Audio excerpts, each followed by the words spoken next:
Hello friends, welcome! Happy New Year, first of the year. I'm going to start this year off with an office tour. I spent January 1st, the very first day of the year, organizing, decluttering, cleaning, building a new stack. I did all of that for the first of the year to start the new year off fresh and clean. I always like to do that, and I do it and then I'm like, why? Why do I do this to myself? My goodness, decluttering this office. If you follow me for any length of time, you do know that like what you're about to see today, it'll probably never look this organized until next year because it takes a ton of work. And to be honest with you, I'm looking around right now and it's still a work in progress. My office will always be a work in progress. There's going to be things that I want to change, fix, hide, figure out a storage solution for. I'm looking at them right now and yes, it's pretty bad. It's pretty bad on the back side of this camera. I will show it to you, of course, but just know the office will always be a work in progress. I still need to tweak a little thing, couple little things to make it look like I'm not a hoarder. Okay, so starters. Very first thing we did was take down the original shelf and the hubs, built an extra shelf right here. So I get a lot of questions on like what shelf that is and where I bought it and everything else like that. We didn't buy it. I had a vision in my head and told the hubs to make it, and he made it. So in the link in the description, there's a link in the descriptions below. It'll take you to a plan that I created. I hand drew it. I figured out how to do it and put the instructions and links on what wood to buy and everything else like that. So in the description, there'll be a link. You can get that, and the plan is free. It's a free PDF. Not charging anything for it. Just if you do make one of these, let me know. Show me what you did, because I'm excited to see what everyone else comes up with. Let me give you a little tour of my office to give you an idea of what the office looks like from the full spectrum. I am inside the door. This is the entire office in its entirety. Okay, I had to open this drawer right here because it does come off its track very often. The hub said that I put way too much stuff in here, but in this little area right here, of course I have to have my snacks, but we have paper, just packaging things, nothing amazing. Extra pens and Cricut blades, bags, more bags. This is like essentially, this is the packaging station. I actually created a lot of stations in my office. That way it just keeps organized. So we have packaging right here, and then right underneath we have more packaging. I mean, that is quite a bit of boxes or mailers and stuff like that. So all of this is all packaging. This section right here is all packaging. Then we got the computer, shipping label printer. This is the best in the market, hands down. This baby right here is like 6 years old. I have a Rolo. I prefer the Dymo 110%. My laser printer, all of my scrap pieces of paper that I need to trim down, they're still usable, obviously. This is going to get trimmed down eventually and get put into this little organizer right here. This little organizer has all more scrap pieces, so if I have an order or if I'm working on something and it only requires a little piece of like yellow, I grab from here instead of grabbing from my paper bin. Okay, this drawer right here is all my Cricut mats. There's a lot of them. I do keep a lot of them. These are like the full 12 by 12 ones. My hack for mats is I buy the 12 by 24 mats and then I cut them in half. So these ones aren't full size mats, that's why they are separate. Underneath here, there is lots of cardstock. This is a whole lot of cardstock. I don't have a good paper solution, storage solution, clearly. Mine's bending. That is something that I am working to try and figure out, or have the hubs build or something like that. But this is all of my 12 by 12 or 8.5 by 11 plain cardstock. Here onto the left is where I have all of my personal glitter cardstock that I have and use. Everything else that I sell and things like that goes downstairs. But this is everything that I bring up that I'm going to use for the week. Then we have just more backstock of cardstock, lots of cardstock, glue, and popsicle sticks. Sticker paper, specialty papers up here, right there is specialty paper. So this is essentially just a specialty paper cabinet with obviously no good paper storage solutions here. Then in this drawer right here are all of my random little Cricut tools, basting spray that I use to re-stick the mats. Then we have the brayer, and then we have the scraper, my trusty scraper, spatula. You know, this is kind of like the junk drawer of the office. Light bulbs, I mean, come on now. The one roll of vinyl that you will see in my office, and it is for my parents. I don't like working with the sticky vinyl stuff. They requested a sticker, they bought this stuff, and they said hold on to it for just in case I need it again for them. So this is theirs. No, I do not like working with vinyl. No, I will not make you a sticker. And of course we got the wall of Cricuts that I love so much. Remember, this entire shelving system I did list as a free PDF download for you to figure out how to make yourself. Get asked a lot like the mat situation and how come it doesn't hit the wall. It's because the shelf is pulled out from the wall and then the machines are pulled out. So it's hard to tell on camera, but there is more than 12 inches from here to here. So that way when the mats go through the machine, they never actually hit the wall. And it goes for all of them. They go straight up. Okay. Then we'll go into the work island. Already showed you the paper scrap. This is where all the scrap papers go. Then we got at the very top, we have scissors, popsicle sticks, hot glue gun, more sticks, crimper, all of like those basic tools, hole punchers, and everything else that I need. And then in this second drawer, it's kind of empty right now because I still need to restock for after Christmas. But this is all ribbon.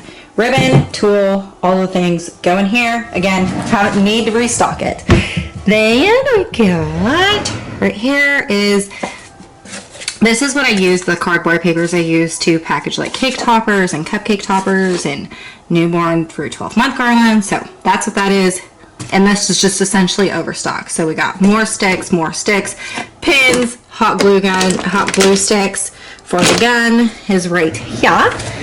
Then over here, there's nothing too amazing about this. It's just some random paints, some glues. Oh, this little thing. Actually, it's supposed to go down right here. That's what we use for when we're painting. And then we just have glues, more glues, acrylic glues and stuff like that. Up top is more shipping labels and tape, shipping tape. Okay, so the trusty old garbage can that everyone loves to hate. I do go through a lot of garbage. I throw a lot of stuff away. So what works for me is just one huge garbage can. I got this thing at like Walmart for like $5. Then the second other question that I get outside of like the wall of Cricuts is what in the world is this gigantic tube? It goes to my laser cutter. I do have one downstairs. This is the one that I use up here. It is a Glowforge, and it does have to be vented out. If you can see on the back, it comes out from the back of the machine and goes all the way over into an inline fan and then back out. This right here is an added on piece to what I added on to it. It makes it a lot quieter. It's definitely worth its purchase. But no matter what, even if you don't have that, you still have to vent out. I know that when you look at like the Glowforge commercials and things like that, they never kind of show you this ugly spot. It's because they don't want to show you the ugly. But this is what it is. All the time, you have to vent out when you are using your laser cutter. So I've kind of made a permanent solution, and it is not cute. So we have the laser cutter. Remember, my entire office space is like very compartmentalized, and like with stations, workstations, like we have shipping, assembling, all Cricuts. So right here, this is going to be all laser cutter. This entire corner right here is all laser cutter.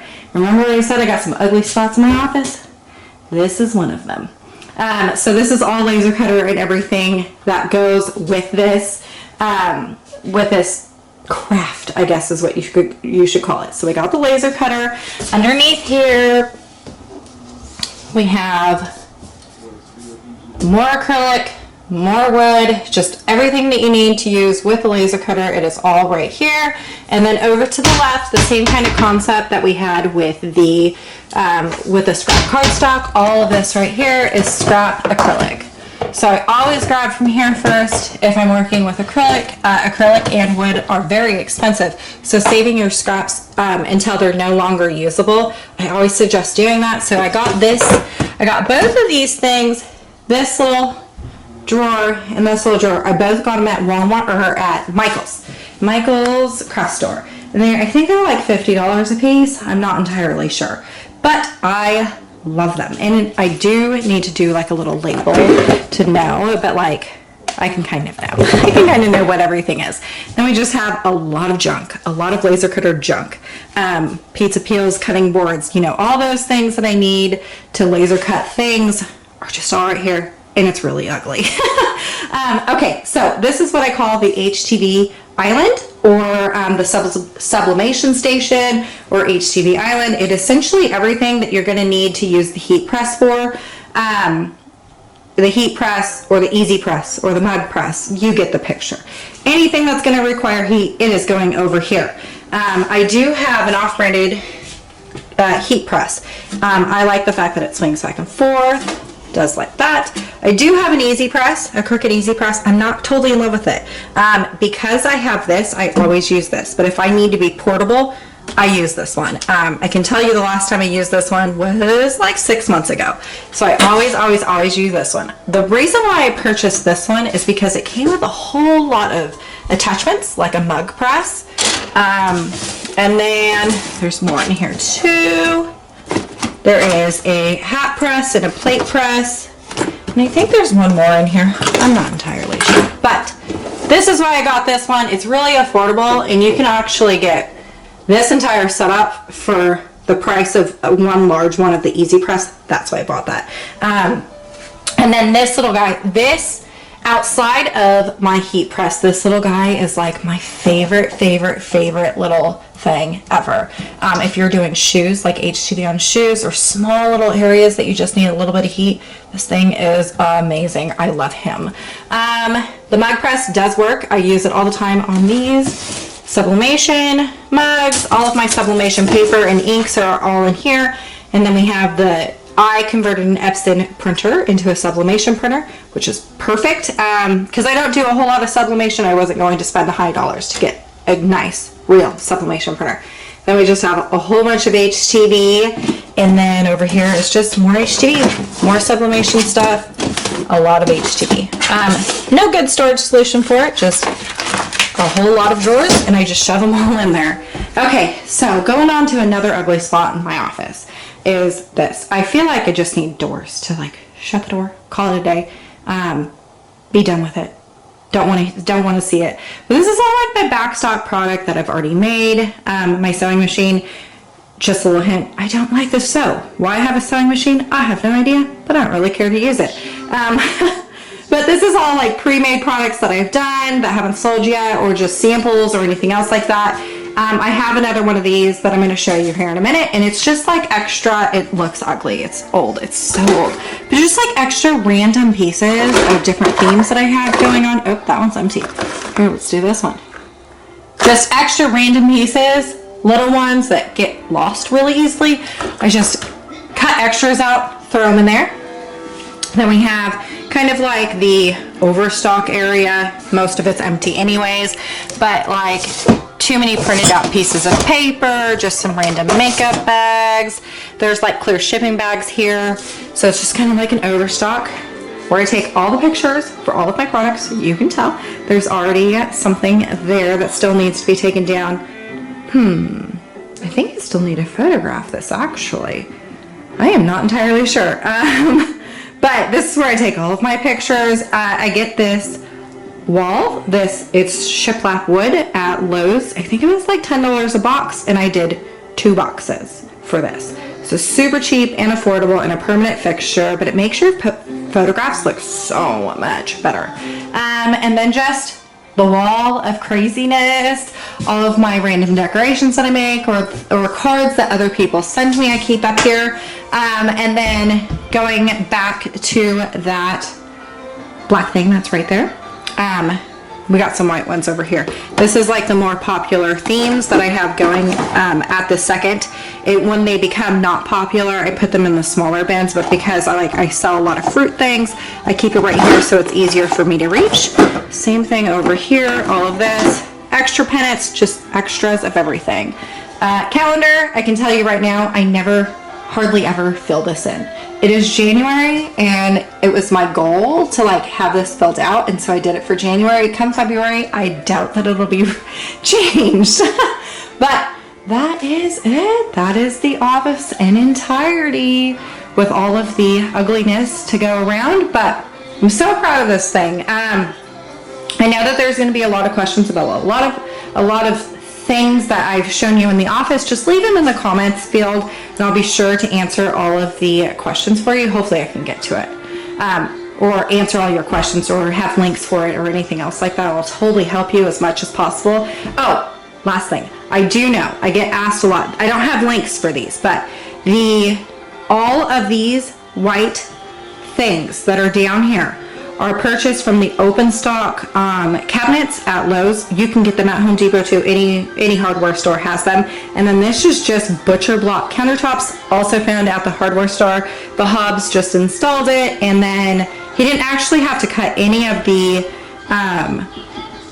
butcher block countertops because they all fit to size. It was actually very convenient that that's how that went. But all of the stuff that you can just buy straight from Lowe's or Home Depot, you don't have to special order anything or go anywhere special or anything else like that to achieve this look. Alrighty, I will talk to y'all later.